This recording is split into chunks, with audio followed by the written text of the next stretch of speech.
একটি নতুন দিন, আরো একটি নতুন সকাল। তো হ্যালো এভরিওয়ান, আমি তোমাদের প্রিয়াঙ্কা এসে গেছি নতুন একটি ব্লগ নিয়ে। আজকের ব্লগটা হচ্ছে আমাদের বালেশ্বর চাঁদিপুরের লাস্ট দিন, যেদিন আমরা ফিরে আসবো। তো সকাল থেকে শরীরটা না খুব একটা ভালো ছিল না, তো একটু চা খেয়ে নিয়েছিলাম আর অল্প একটু ব্রেকফাস্ট করেছিলাম, খুব বেশি না। তারপর সমস্ত কিছু প্যাকিং করে বেরিয়ে গেছিলাম, কারণ 10টার মধ্যে আমাদের চেক আউট ছিল।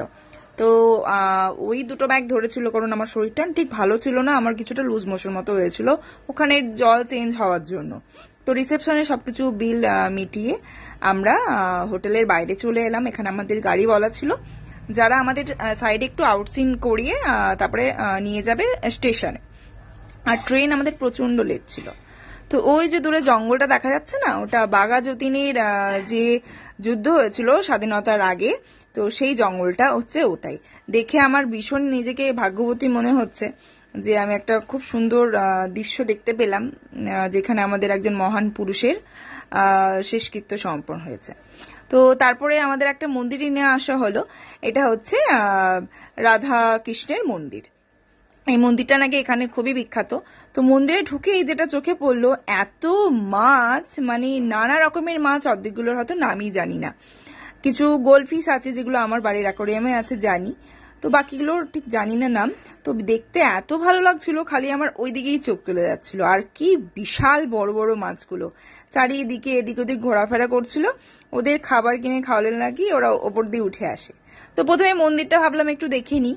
তো মন্দিরের একদম ঢুকতেই দুদিকে দুটো সিংহ আছে তো প্রবেশদ্বারে। তারপরে হনুমানজি থেকে শুরু করে নারায়ণ কৃষ্ণের নানা রকমের মূর্তি আছে। আর এরকম যেতে যেতেই ভেতরে গর্ভ গিয়ে রাধাকৃষ্ণের মন্দির আছে, যেখানে ফটো তোলা মানা। তো প্রণাম করে আমরা বেরিয়ে আসলাম ওখান থেকে। আর রাধাকৃষ্ণের মূর্তিটা যেটা দেখলাম, এত সুন্দর, এত সুন্দর, মানে মুখে বলে বোঝানো যাবে না। সব জায়গায় তো আর ফটোর পারমিশন থাকে না, ওটা যেহেতু ভেতরে, আর ওখানে 100 টাকার মতো জরিমানা লেখা ছিল যদি ফটো তোলা হয়। তো কোনো দরকার ছিল না যে সব জায়গায় ফটো বা ভিডিও করতে হবে। তারপরে এই মন্দিরগুলোতে আসছিলাম, ছোট ছোট বেশ অনেকগুলো মন্দির ছিল, যেখানে ভজন কীর্তনও হচ্ছিল, গানও চলছিল, ঠিক বুঝি না, ওড়িয়া ভাষায় হচ্ছিল অনেক। তো তারপরে এখানে এলাম, এখানেও এরকম ঠাকুরের নানা রকম মূর্তি করা আছে। আর মন্দিরের কারুকার্যগুলো কি সুন্দর, আমার এত ভালো লেগেছে মন্দিরটা, যে প্রতিটা ডিজাইন করা বা প্রতিটা মূর্তি একদম চোখে রাখার মতো। তো তারপরে আমরা ওখানে একটু ফটো তুলে নিচ্ছিলাম বাইরে, আর আমি তো খালি মাছগুলিকেই দেখছি, এত সুন্দর লাগছিল। তো ওখানে ফটো ক্লিক করে তারপরে মাছের যে খাবার ওখানে কিনতে পাওয়া যায় 10 টাকা করে প্যাকেট, তো এক প্যাকেট নিয়ে নিলাম। দেখো দিচ্ছে খেতে, একদম ওপরে উঠে চলে আসছে। আর আমার হাজবেন্ড দিচ্ছে, মানে ও খুব একটা বেশি আসছে না, আমার হাতে ওরা যেন খেতে বেশি পছন্দ করছিল। তো সেই সব দেখতে দেখতে এখানে আরো অনেক রকম ঘোরার জায়গা আছে, যার মধ্যে কিছু পাখি আছে, কিছু খরগোশ আছে, এরকম করা আছে আর কি, ছোট্ট মতো মানে ইকো পার্ক টাইপের। তো বেশ দেখছিলাম খরগোশগুলো কি সুন্দর, ওদের খাবার দেওয়ার টাইম হয়ে গেছিল, ঘাস টাস কেটে দিচ্ছিল, তো সেই জন্য ওরা খাবার চলে যাচ্ছিল, এই কালোটা এখানেই ছিল। তো এইসব দেখে আমরা তারপরে বেরিয়ে গেলাম স্টেশনের উদ্দেশ্যে। তখন ঘড়িতে প্রায় 10:30 কি 11:45 এরকম হয়ে গেছিল। আর যেতে যেহেতু 30 মিনিট, মানে আধা ঘন্টা কি 45 মিনিট মতো টাইম লাগে চাঁদিপুর থেকে, ওই জন্য আমরা তাড়াতাড়ি বেরিয়ে গেলাম। তো স্টেশনে চলে এলাম, কিন্তু একটা ব্যাপার হচ্ছে যেটা, যে আমাদের মানে তোমার ট্রেনটা যেটা আমাদের রিজার্ভেশন করা ছিল সেটা এত লেট, 5 ঘন্টা লেটে চলছে। যেটা 3:30 টাইম ছিল সেটা নাকি 9টার সময় বালেশ্বরে আসবে।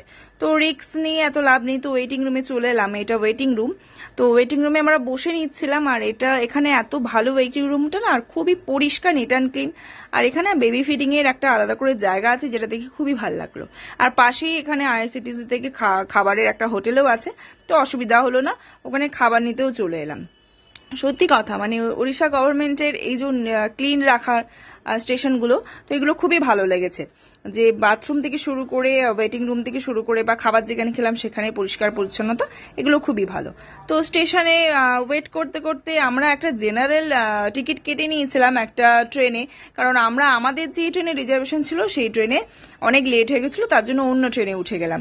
কিন্তু উঠে যে তো প্রথমে বসতে পারিনি আমি, যদিও বা একটুখানি সিটে যেমন তেমন করে বসেছি, আর টানা হাজরা করে আমাকে ওঠানো হয়েছিল। আর ও তবু অনেকক্ষণ দাঁড়িয়েছিল, প্রায় 1 ঘন্টা, তারপরে বসতে পেরেছিল। কিন্তু খড়গপুর অবধি ট্রেনটা খুব ভালো এসেছে, তখন প্রচন্ড ভিড় ছিল। খড়গপুরের পর থেকে আস্তে আস্তে খালি হতে শুরু হলো। আর এটা শালিমার যাবে, এই ট্রেনটা হচ্ছে ধৌলি, পুরী টু শালিমার। কিন্তু আমরা শালিমারে না নেমে আমরা সাঁতরাগাছিতে নেমে গেলাম। সেই এত লেট করলো, যেটা 6:40 কি 7:30 এরকম পৌঁছানোর কথা, সেখানে প্রায় বেজে গেছিল 9টা। তো হেঁটে হেঁটে আমরা যাচ্ছিলাম, কি পাই, ওলা, উবের, শাটেল এত বলছিল, বা প্রিপেড ট্যাক্সি। তো আমরা চলে গেলাম হচ্ছে বাসে, বারাসাত টু সাঁতরাগাছি বাসে। তো ওখানে তোমার তারপরে নেমে দেখছি কি বৃষ্টি, কিন্তু বাসটা এত এত ঘুরে ঘুরে যাচ্ছে, এত এত ঘুরে ঘুরে যাচ্ছে, মানে কি বলবো, যেখানে হয়তো 1-1.5 ঘন্টায় পৌঁছে যাওয়ার কথা, সেখানে আমরা প্রায় অনেক লেট করে মানে বাড়িতে পৌঁছাচ্ছিলাম, কারণ এটা উল্টোডাঙা হয়ে যায়নি, সল্টলেক ফলে ঘুরে ঘুরে গেছে। তো আমরা বাড়ির কাছাকাছি নেমে আমাদের রাস্তায় আবার রিক্সা করে নিলাম। তখন ঘড়িতে প্রায় বাজে হচ্ছে 11টা 11, মানে ভাবো কতটা লেট।